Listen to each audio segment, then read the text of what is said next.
आप देख रहे हैं यंग बाइट्स, मैं हूं आपके साथ पूजा ठाकुर। आज मैं बात करूंगी लोगों की ग्रीवेंस को लेकर ट्रांसपोर्ट नगर की। शुरुआती दौर में आपने जो विजुअल्स देखे वो ऐसा लग रहा था कि आप किसी ग्रामीण क्षेत्र में घुसे। इनफैक्ट अगर ग्रामीण क्षेत्रों की बात की जाए वहाँ पर और ज़्यादा सड़कें जो हैं अच्छी की गई है, लेकिन ट्रांसपोर्ट नगर में सड़कों की खस्ता हालत आपने देखा कि किस तरह से जगह जगह पर गड्ढे जो हैं वो आपको साफ तौर से नज़र आ रहे हैं। जहाँ पर एक तरफ स्मार्ट सिटी की बात की जाती है, उसी को लेकर आज के समय में किस तरह का स्मार्ट वर्क हो रहा है, ये कुछ लोगों से बातचीत करते हैं और जानते हैं कि आखिर ट्रांसपोर्ट नगर में पहले किस तरह का स्मार्ट सिटी था और अब किस तरह की है। आपका नाम? कुलदीप बलगोत्रा। कुलदीप जी, मुझे बताइए, कई सालों से इसी तरह से रोड की ऐसी खस्ता हालत है, क्या कहेंगे एडमिनिस्ट्रेशन से? क्या आपने अपील की इसको लेकर? क्या कुछ आवाज़ काफ़ी बार हम BC JDA जो जितने भी आए हैं पहले, तो उन सबसे हमने मुलाकात भी की थी। सबने आश्वासन दिया था कि ट्रांसपोर्ट नगर को हम जल्दी से जल्दी करेंगे, लेकिन विज़िटें भी हुई हैं। पहले BC मैडम थी, उन्होंने भी विज़िट की थी, लेकिन उसके बावजूद भी आश्वासन देने के बाद यहाँ काम नहीं लगा है। अब देखो आपके सामने ही है किस खस्ता हालत में। अब 1 महीना पहले भी डिपकम जम्मू लंगर साहब भी यहाँ पे आए थे, विज़िट कर चुके हैं, तो 1 महीना हो गया है उनको भी यहाँ पे आए हुए। अब प्रपोज़ल उन्होंने बनाए हैं, क्या बनाए हैं अभी तक पता नहीं। सेक्टर बोल रहे थे कि सेक्टर BC साहब बोल रहे थे कि सेक्टर में गया है प्रपोज़ल, लेकिन अभी तक महीना हो गया, अभी तक कोई हलचल यहाँ पे नज़र आई नहीं है। तो हम एडमिनिस्ट्रेशन से भी और LG साहब से भी दरख्वास्त करना चाहते हैं कि यहाँ जल्दी से जल्दी काम लगाया जाए। ट्रक वगैरह यहाँ पर चलते हैं, किस तरह की खस्ता हालत है, किस तरह से टेढ़े मेढ़े चलते हैं? यहाँ हालत तो फिर वैसी है, बरसात आने पे जितनी भी जो सड़क के नीचे जो मिट्टी थी उसके नीचे पत्थर की सोलिंग होती है वो भी निकल चुकी है। अब यहाँ इतने खड्डे हैं कि कभी भी कोई भी गाड़ी पलट सकती है। तो यहाँ हैवी लोड गाड़ियाँ आती हैं। इससे पहले कोई एक्सीडेंट हुआ है यहाँ पर? एक्सीडेंट तो होते रहते हैं, छोटे छोटे एक्सीडेंट होते रहते हैं। किसी का पत्थर स्लिप हो रहा है यहाँ से, किसी के गाड़ी के शीशे टूट रहे हैं। एडमिनिस्ट्रेशन किसी की जान जाए उस चीज़ का इंतजार करे तब जाकर काम करवाएगी यहाँ पर? अब वो एडमिनिस्ट्रेशन को ही पता होना चाहिए कि वो जो लोगों की जान माल की रक्षा करना है उनका काम है। तो हम तो यही रिक्वेस्ट कर सकते हैं। हमने सभी मीडिया चैनल से इससे पहले भी काफ़ी मीडिया चैनल वालों ने बताया भी होगा, तो बुलाया भी है उनको, तो उसके बावजूद भी यहाँ कोई हलचल हुई नहीं है। अभी किसी काम की वर्कआउट यहाँ पे कोई शुरू हुआ नहीं है यहाँ पे। तो बाकी आते रहते हैं। LG साहब ने आए थे, LG साहब ने अभी देखो क्या करते हैं। अभी हम भी इंतज़ार कर रहे हैं इस चीज़ का। आपका नाम? संजय। संजय जी, क्या कहना चाहोगे ट्रांसपोर्ट नगर के बारे में? इतने सालों से खस्ता हालत है। मैम, यहाँ पर आए दिन एक्सीडेंट होते हैं और यहाँ से बैठना भी मुश्किल हो गया है। और ये पत्थर यहाँ से पैर गाड़ी के नीचे आते हैं, वो किसी को चोट लगती है। और कितने लोग आकर चले गए, कोई सुनवाई नहीं है। बरसातों में पानी भर जाता है और साथ में यहाँ पर इतने गड्ढे हैं, यहाँ पे इतनी मुश्किल हो गई यहाँ पर गाड़ी लगाने में।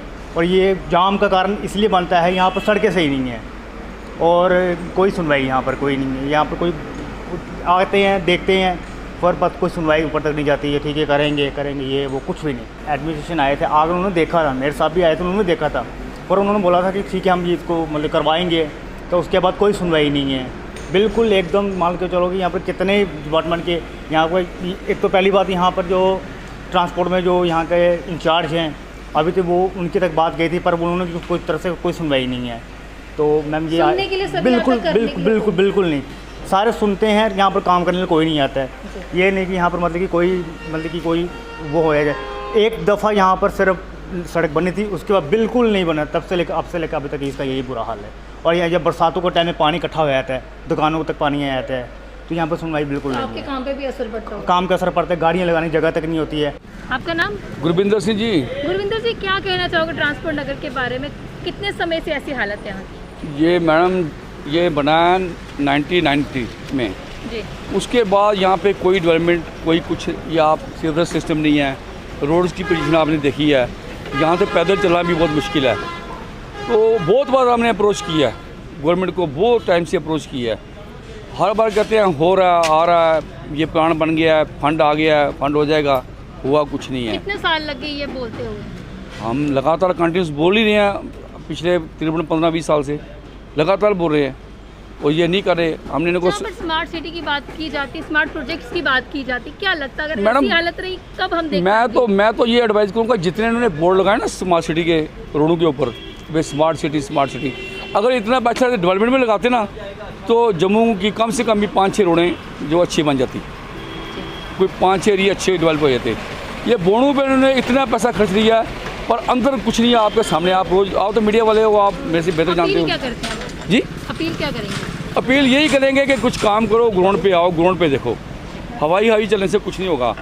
तो बाकी हमारा ये ट्रांसपोर्ट नगर ये शिफ्ट हुआ है, रिहेबिलिटेशन केस थे हमारे, हमें शिफ्ट किया गया नेहरू मार्ग से ट्रांसपोर्ट नगर रिहेबिलिटेट करके। तो उस वक्त इन्होंने हमें किया ये वारवुड पे कि आप जाओ जाके दुकानें बना लो। वहाँ उस वक्त कोई डॉक्यूमेंटिफिकेशन नहीं हुई पूरी। और आज हम तरले करते हैं कि रोज़ चक्कर लगाते हैं, सब जाते हैं। ये हमारे जनरल सेक्रेटरी साहब हैं, ये हमारे वाइस प्रेसिडेंट साहब हैं, हम जाते हैं रोज़ इनको बोलते हैं हमारे करो काम, ये नहीं करते, कोई सुनवाई नहीं। और नीचे सेक्रेटरी मैम एक लगी हुई है, उसका तो ये काम है कि हर फाइल पे 10 अप्रूव रोड बनाने हैं उसने। आपका नाम? मेरा नाम सुदेश कुमार गुप्ता। सुदेश जी, मुझे बताओ क्या कहना चाहोगे ट्रांसपोर्ट नगर के बारे में? काफ़ी लोग जो परेशान हैं, कितने सालों से ऐसी समस्या? मैडम जी 20-25 साल हो गए हमें जहाँ पर तो ये हालत है कि खासकर ऑफिस में जब भी जाओ कोई किसी किस्म की सुनाई नहीं है। और कोई फ्रॉड भी हुआ है वो भी उनको बताओ जाके, जो ऑफिस के फेवर में जाता है उसके ऊपर भी उन्होंने कोई कार्रवाई नहीं करनी कि इनकी ये हालत है। बाकी रोड जो हैं कि देख ही रहे हैं आप जहाँ पर कि ऐसे रोड हैं कि कभी भी गाड़ी का एक्सीडेंट हो सकता है, कुछ भी हो सकता है। लेकिन हालात कई बार हो भी चुका है, कई बार हो चुका है, होते रहते हैं अब हालत। लोग यूज्ड टू हो गए हैं यहाँ के accident। मैं लोगों को आदत पड़ चुकी है अब एक्सीडेंट। आदत हो गई है, 20-25 साल से ऐसे ही देख रहे हैं। जिसके पास मर्जी जाओ कोई सुनाई होती नहीं है, खासकर जेडीए में तो बिल्कुल सुनाई नहीं है।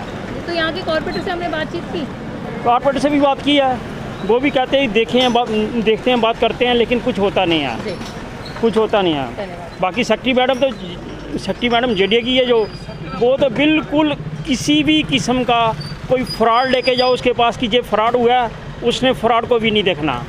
कहती जो हो गया मैंने थोड़ी किया है। इनका काम बनता है कि उसको देखें क्या करें। तो आपने सुना स्थानीय लोगों का और स्थानीय दुकानदारों का आखिर ट्रांसपोर्ट नगर के बारे में क्या कहना है। स्मार्ट सिटी के नाम पर उन्होंने ये कहा कि जितनी एडवर्टाइजमेंट होती है, अगर जितने पैसे एडवर्टाइजमेंट में लगाए जाते हैं अगर सड़कों पे लगाए जाते तो आज सड़कों की हालत इस तरह से खस्ता नहीं होती। उन्होंने बार बार एडमिनिस्ट्रेशन से अपील की और ये भी कहा है कि एडमिनिस्ट्रेशन से यहाँ पर आते तो हैं लेकिन सिर्फ कागज़ों में लिख कर ले जाते हैं, लेकिन ग्राउंड लेवल पर अभी तक कोई भी सुनवाई नहीं है, कोई भी यहाँ पर डेवलपमेंट का कार्य नहीं हुआ। अब देखना यह है कि कब तक ट्रांसपोर्ट नगर के वासी इसी तरह से इस स्मार्ट सिटी का आनंद लेते हैं, ये तो आने वाला वक्त बताएगा। या स्मार्ट सिटी को लेकर कुछ काम किया जाता है, ये भी आने वाला वक्त बताएगा। आप इस तरह से जुड़े रहे यंग बाइट्स के साथ।